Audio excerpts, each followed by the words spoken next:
pembelajaran yang pertama. Baiklah anak-anak, kemarin kita tidak belajar karena kemarin adalah apa? Hari Guru. Jadi anak-anak selalu mengingat akan apa? Jasa dari Bapak Ibu guru kalian, dan intinya harus apa? Dihormati dan dihargai. Jangan anggap remeh. Nah, anak-anak, pada saat ini kita di subtema 2 tentang usaha di sekitarku. Usaha di sekitarku. Nah, pernahkah kalian melihat seorang pengusaha? Janganlah dulu kita ke pengusaha yang besar, tetapi kita apa? Membuka usaha-usaha kecil-kecilan ya.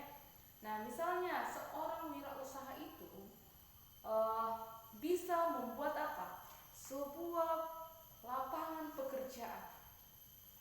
Nah, di sini di pembelajaran IPS ini kita dianjurkan bisa mengidentifikasi wirausaha. Nah, di sini kita dituntut bahwa adik-adik mampu menciptakan apa? Sebuah usaha kecil-kecilan. Nah, misalnya nih usaha kecil-kecilan seperti apa? Seperti jualan bakso yang keliling itu ya. Ada jual apa lagi? Ada sosis, ada banyak makanan yang bisa dijual dengan membuka usaha kecil-kecilan. Nah, itu disebut seorang apa? Wirausaha. Nah, saya pernah melihat contohnya kan Nakrangga ya. Mereka ini membuka usaha apa? Sosis. Nah, itu merupakan sebuah wirausaha.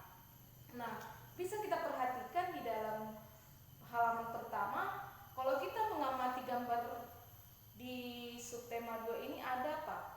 Ada pengusaha fotokopi, ada barbershop ataupun apa? Pangkas rambut, kemudian ada apa lagi?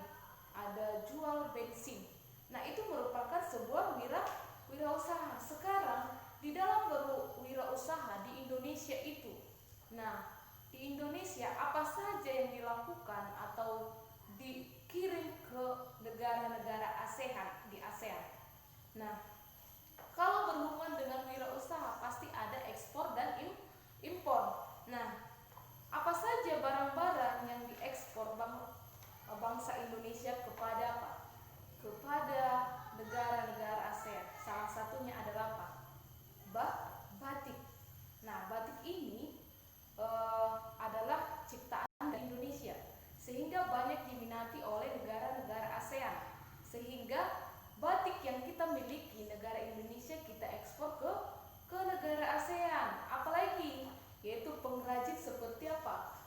Gucci. Pernah melihat Gucci? Nah, jadi pengrajin Gucci ini juga mengekspor kerajinannya ke berbagai negara-negara ASEAN.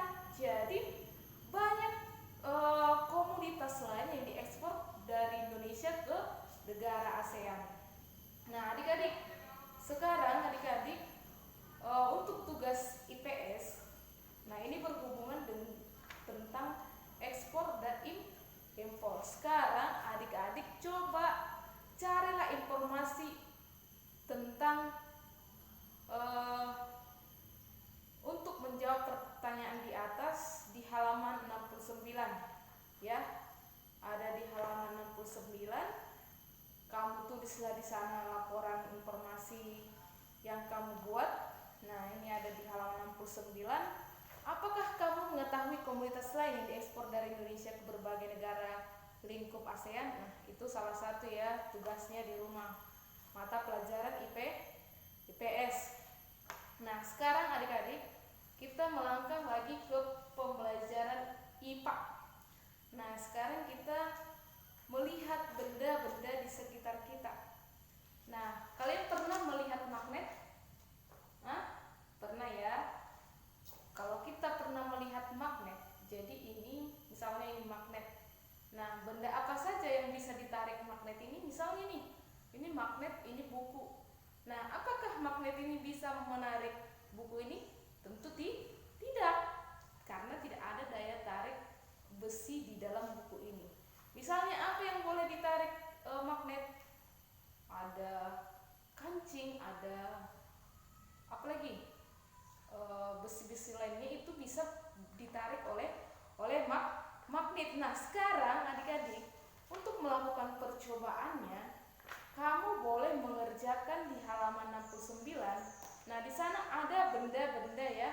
Ada benda-benda, ada pensil, kancing, penghapus, paku, klip, apalagi sisir, gunting, bola kasti, penggaris, daun, gelang, dan lain sebagainya. Nah, di sana kamu harus mengerjakan halaman 70, di mana di sana misalnya benda yang pertama itu apa? Pensil. Nah, kamu buatlah di sini pensil, misalnya nih.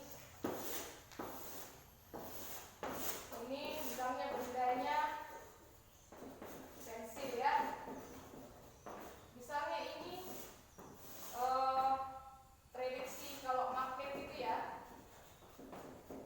ditarik apa tidak ditarik. Misalnya nih pensil, bisa nggak ditarik magnet? Tentu tidak. Berarti buatlah di sini tidak bisa ditarik ya.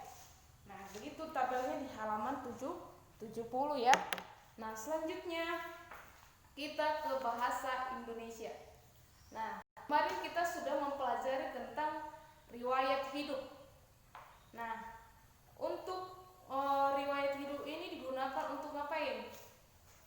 Ada untuk pendaftaran ke universitas, ada untuk melamar pekerjaan. Itu digunakan apa? Riwayat hidup. Nah, sekarang adik-adik, tahukah kamu bahwa daftar hidup adalah data yang berisi informasi tentang diri seseorang ya? Kamu dapat membuat riwayat hidup untuk keperluan menerangkan data diri Anda kepada orang lain. Kamu membuat daftar riwayat hidup untuk keperluan mendaftar diri, misalnya mendaftarkan diri ikut lomba kesenian, menjadi anggota sebuah tim, pengurus atau kegiatan, dan untuk melamar pekerjaan yang seperti yang Ibu bilang tadi.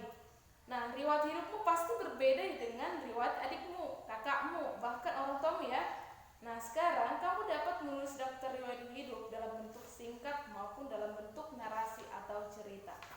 Nah, di sini untuk tugasnya bahasa Indonesia, jadi ada di halaman 74. Boleh dibuka halaman 74, di mana di sana di sekolah Edo ada melaksanakan simulasi tentang wirausaha, yaitu siswa akan praktikkan jual beli di lingkungan sekolah. Untuk kegiatan tersebut dibutuhkan beberapa panitia. Bagi siswa yang berminat dapat mengajukan surat permohonan guru kelas dengan melampirkan daftar riwayat hidup. Edo dan Siti berminat untuk menjadi panitia, tetapi mereka masih bingung bagaimana cara menulis daftar riwayat hidup. Nah, sekarang tulis pertanyaan sebanyak-banyaknya tentang daftar riwayat hidup. Nah, itu menjadi tugasmu di rumah pelajaran bahasa Indonesia. Jadi ada 3 tugasnya, yaitu IPA, IPS, dan bahasa Indonesia. Nah, demikianlah pembelajaran kita hari ini. Semoga adik-adik mengerjakan ini untuk apa? Penilaianmu di akhir nanti, karena kita akan ujian dan kita akan membagikan rapor bulan 12 ini. Semoga adik-adik tetap menjaga kesehatannya di rumah dan tetap semangat. Terima kasih, sampai jumpa kembali.